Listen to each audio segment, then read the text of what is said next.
Hello student. So let's start the ankle joint. In Ayurveda, ankle joint it is called the Gulfa Sandhi. So the ankle joint it is the strong weight bearing joint of the lower limb. Then the type of the joint it is the synovial joint of the hinge variety. Then the articular surfaces. So that is the articular surface. So articular surface that include the upper articular surfaces, and this upper articular surface that include the lower end of the tibia and the medial malleolus of the tibia, then lateral malleolus of the fibula, and this one transverse tibiofibular ligament, or that is also called interosseous tibiofibular ligament. So this one, then the inferior articular surface, so this one, so it should be formed by the articular area of the upper medial and the lateral surface of the talus. So here you can see that is the talus bone, and this is the upper surface, this is the medial surface, and this is the lateral surface of the talus. So here in the X-ray you can again see that is this socket, it is formed the upper articular surface, which include that the lower end of tibia, this is the medial malleolus, this is the lateral malleolus, and the inferior articular surface that include that is the talus, and this is the upper surface, this is the medial surface, and that is the lateral surface of the talus, this one.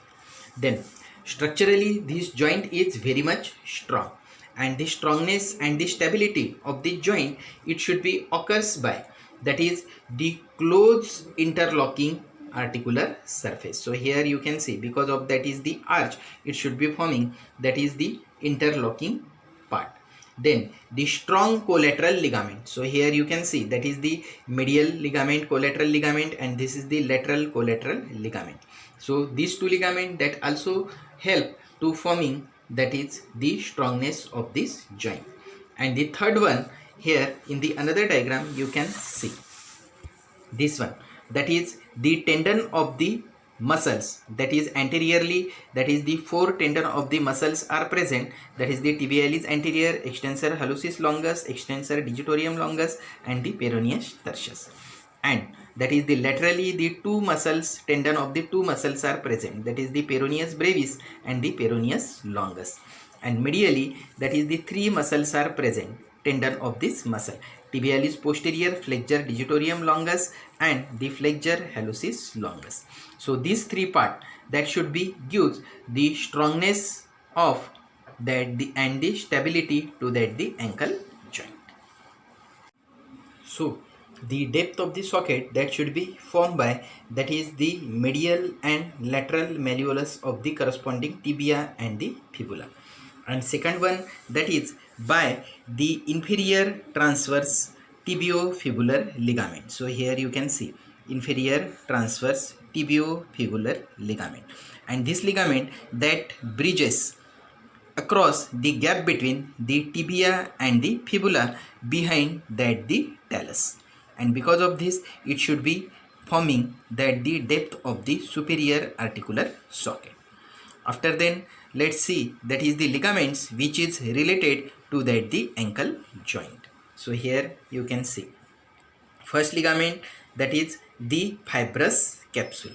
Second one, that is the deltoid ligament, or that is also called the medial ligament, so this one. And third one, that is the lateral ligament, so this one. So let's see the details of those ligaments. So the first ligament, that is the fibrous capsule. So fibrous capsule it surround that the joint, but it is very much weak on the anterior side and on the posterior side, and it is attached all around that the articular margin except that the two regions. That is the first region, it is postero-superiorly. So here it is attached to the inferior transverse tibiofibular ligament. So here in this diagram you see that is the inferior transverse tibiofibular ligament. And second one, that is anteriorly, it is attached to the dorsum of the neck of that the talus. So here in this region, the anterior and the posterior part of that the fibrous capsule, it is very much thin and the loose, and because of this it gives or allows the hinge movement of the foot, that is the dorsiflexion and the plantar flexion. And during this movement, that is the collateral ligament, the medial collateral and the lateral collateral. So here that is the medial collateral ligament is present, here the lateral collateral ligament is present. These two ligaments that gives support for the movement of the foot or the hinge movement of the foot. Then the second ligament, that is called the deltoid ligament. So deltoid ligament, or that is also called the medial collateral ligament, and as the name suggests, it should be present on the medial side of the ankle joint. So it is very much strong triangular ligament. So here you can see that is the triangular shaped ligament, and this ligament, it is divided into that the two part, that is the superficial part and the deep part, and both part have that is the common attachment on the upper side, that is at the apex and the margin of the medial malleolus. So here the lower attachment that should be divided into that the different fibers. So here, so let's see first, that is the superficial part of the deltoid ligament. So superficial part, it should be divided into that the three types of fiber, that is anterior fiber, the middle fiber and the posterior fiber. So first anterior fiber, so this one. So anterior fiber, or it is also called the tibio-navicular fiber. So here you can see the navicular bone. So this fiber that is attached to that the navicular bone and the spring ligament. So here. Then the middle fiber. So the middle fiber that is also called the tibiocalcaneal fibers. So as the name suggests, it should be attached to that the tibia, or that is the sustentaculum tali of the tibia. So here that is the tibiocalcaneal fiber. And the third fiber that is called the posterior fiber. So this posterior fiber that is also called the tibiotalar fibers. So here, and it is attached to the medial tubercle of the talus. So here talus bone is present.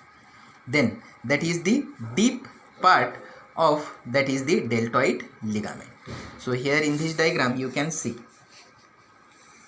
that is, this is the deep part, this one. So the deep part, or the anterior tibiotalar ligament, so that is also called anterior tibiotalar ligament. So that is the deep part or the anterior tibiotalar ligament. So here you can see it is attached to the anterior part of the talus. So here that is the talus bone, and it should be attached to the medial part of the anterior surface of the talus. After then, let's see, that is the lateral ligament. Then that is the deep part or the anterior tibiotalar ligament. So here you can see it is attached to the anterior part of the medial surface of the talus. So here you can see that is the talus bone, and that should be attached on the anterior side and the medial surface of the talus. After then, let's see, that is the lateral ligament of the ankle joint. So it is also called the lateral collateral ligament, and it consists of the three bands. So here you can see that is the anterior band, this is the posterior band, and this is the middle band. So let's see first, that is the anterior talofibular band or the talofibular ligament. So it is the flat ligament or the band-like structure which is passes from the anterior margin of the lateral malleolus of the fibula. So here you can see that is the fibula, and this is the lateral malleolus. So from this ligament it should be start, and it is attached to the fibular facet.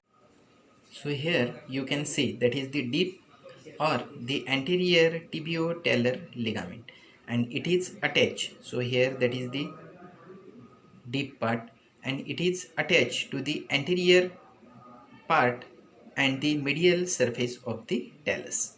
So here. After then, let's see that is the lateral ligament of ankle joint, that is called the lateral collateral ligament. And this ligament, it consists of the three band, that is the anterior, this is the posterior, and this is the middle. So let's see that is the anterior band. So the anterior band, that is also called the talofibular ligament. Then posterior talofibular ligament, so this one. So it starts from the malleolar fossa of the lateral malleolus to that of the tubercle of the talus, so this one. Then the third is, that is the calcaneofibular ligament, so this one, cord like structure. So it is the long rounded cord-like structure which is passes from the lower border of the lateral malleolus to that the lateral surface of the calcaneus. So this one. Then the interosseous tibiofibular ligament. So here in this diagram you can see interosseous tibiofibular ligament. After then, let's see that is the relation of the ankle joint. So here that is the talus, it is the tibia, and this is the fibula. So anterior relation. So from medial to lateral side there is presence the four muscle and the vessel and the nerves. So from medial to lateral side there is present the anterior tibialis anterior muscle, second one that is the extensor hallucis longus muscle, then that is the anterior tibial artery, then the peroneal nerve, and then laterally extensor digitorum longus and the peroneus tertius. Then on that the posterior side, that is the posterior relations. So from medial to lateral side there is presence the tibialis posterior muscle, then the flexor digitorum longus muscle, the posterior tibial artery, that is the posterior tibial nerve, and that is the flexor hallucis longus. Then after then we have to see that is the posterolaterally.